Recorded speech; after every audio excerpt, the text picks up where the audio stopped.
بسم اللہ الرحمن الرحیم۔ احکام خداوندی پر عمل ہی فلاح کا راستہ ہے۔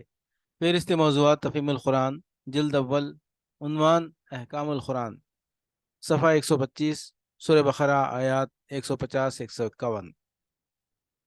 وَلِيُتِمَّ نِعْمَتِي عَلَيْكُمْ وَلَعَلَّكُمْ تَهْتَدُونَ كَمَا أَرْسَلْنَا فِيكُمْ رَسُولًا مِّنْكُمْ يَتْلُو عَلَيْكُمْ آيَاتِنَا وَيُزَكِّيكُمْ وَيُعَلِّمُكُمُ الْكِتَابَ وَالْحِكْمَةَ وَيُعَلِّمُكُمْ مَا لَمْ تَكُونُوا تَعْلَمُونَ۔ اور اس لیے کہ میں تم پر اپنی نعمت پوری کر دوں، اور اس توقع پر کہ میرے اس حکم کی پیروی سے تم اسی طرح فلاح کا راستہ پاؤ گے جس طرح تمہیں اس چیز سے فلاح نصیب ہوئی کہ میں نے تمہارے درمیان خود تمہیں میں سے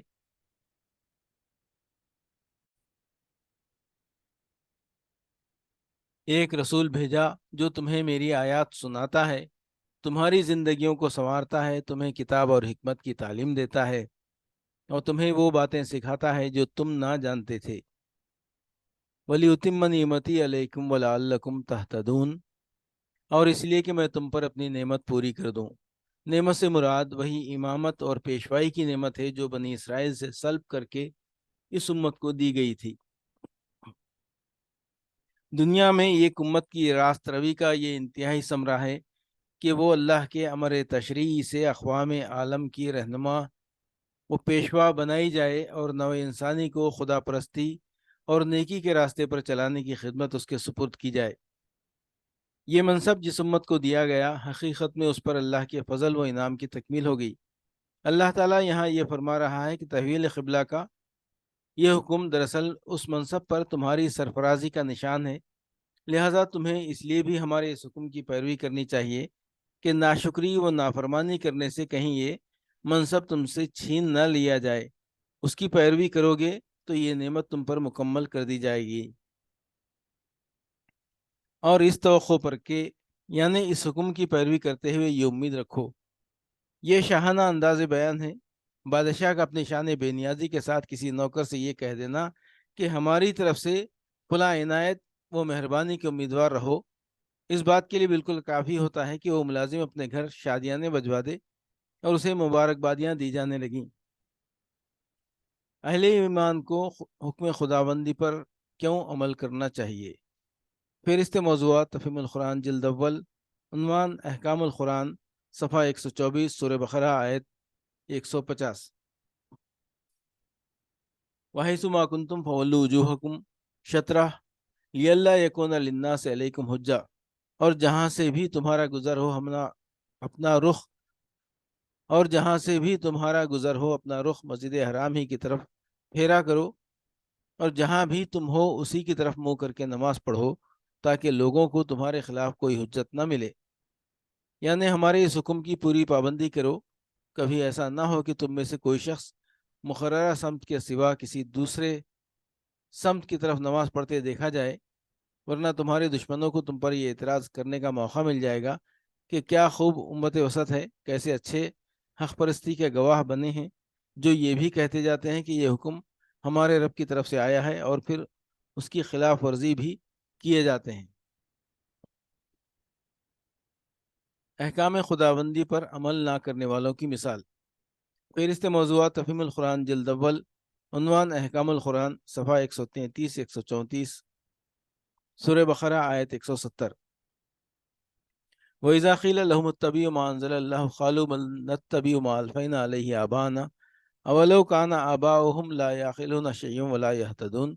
ان سے جب کہا جاتا ہے کہ اللہ نے جو احکام نازل کیے ہیں ان کی پیروی کرو، تو جواب دیتے ہیں کہ ہم تو اسی طریقے کی پیروی کریں گے جس پر ہم نے اپنے باپ دادا کو پایا ہے۔ اچھا، اگر ان کے باپ دادا نے عقل سے کچھ بھی کام نہ لیا ہو اور راہ راست نہ پائی ہو، تو کیا پھر بھی یہ انہی کی پیروی کیے چلے جائیں گے؟ ہم نے اپنے باپ دادا کو پایا ہے، یعنی ان پابندیوں کے لیے ان کے پاس کوئی سند اور کوئی حجت اس کے سوا نہیں ہے کہ باپ دادا سے یوں ہی ہوتا چلا آیا ہے۔ نادان سمجھتے ہیں کہ کسی طریقے کی پیروی کے لیے یہ حجت کافی ہے۔ احکام خداوندی پر عمل نہ کرنے والے خیانت کرتے ہیں۔ فہرست موضوعات تفہیم القرآن، جلد اول، عنوان احکام القرآن، صفحہ 145، سورہ بقرہ، آیت 187۔ علم اللہ انکم کنتم تختانون انفسکم فتاب علیکم وعفا عنکم فالآن باشروہن وابتغوا ما کتب اللہ لکم۔ اللہ کو معلوم ہو گیا کہ تم لوگ چپکے چپکے اپنے آپ سے خیانت کر رہے تھے، مگر اس نے تمہارا قصور معاف کر دیا اور تم سے درگزر فرمایا۔ اب تم اپنی بیویوں کے ساتھ شباشی کرو اور جو لطف اللہ نے تمہارے لیے جائز کر دیا ہے اسے حاصل کرو۔ ابتدا میں اگرچہ اس قسم کا کوئی صاف حکم موجود نہ تھا کہ رمضان کی راتوں میں کوئی شخص اپنی بیوی سے مباشرت نہ کرے، لیکن لوگ اپنی جگہ یہی سمجھتے تھے کہ ایسا کرنا جائز نہیں ہے، پھر اس کے ناجائز یا مکروہ ہونے کا خیال دل میں لیے ہوئے بسا اوقات اپنی بیویوں کے پاس چلے جاتے تھے۔ یہ گویا اپنے ضمیر کے ساتھ خیانت کا ارتکاب تھا، اور اس سے اندیشہ تھا کہ ایک مجرمانہ اور گنہگارانہ ذہنیت ان کے اندر پرورش پاتی رہے گی۔ اس لیے اللہ تعالیٰ نے پہلے اس خیانت پر تنبیہ فرمائی اور پھر ارشاد فرمایا کہ یہ فعل تمہارے لیے جائز ہے، لہٰذا اب اسے برا فعل سمجھتے ہوئے نہ کرو، بلکہ اللہ کی اجازت سے فائدہ اٹھاتے ہوئے قلب و ضمیر کی پوری طہارت کے ساتھ کرو۔ احکام خداوندی پر عمل کی بنیاد ایمان باللہ اور ایمان بالآخرت ہے۔ فہرست موضوعات تفہیم القرآن جلد اول، عنوان احکام القرآن، صفحہ 173، سورہ بقرہ آیت 228۔ والمطلقات یتربصن بانفسہن ثلاثۃ قروء ولا یحل لہن ان یکتمن ما خلق اللہ فی ارحامہن ان کن یؤمن باللہ والیوم الآخر وبعولتہن احق بردہن فی ذلک ان ارادوا اصلاحا ولہن مثل الذی علیہن بالمعروف وللرجال علیہن درجہ واللہ عزیز حکیم۔ جن لوگوں کو طلاق دی گئی ہو وہ 3 مرتبہ ایام ماہواری آنے تک اپنے آپ کو روکے رکھیں، اور ان کے لیے جائز نہیں ہے کہ اللہ نے ان کے رحم میں جو کچھ خلق فرمایا ہو اسے چھپائیں۔ انہیں ہرگز ایسا نہ کرنا چاہیے اگر وہ اللہ اور روز آخر پر ایمان رکھتی ہیں۔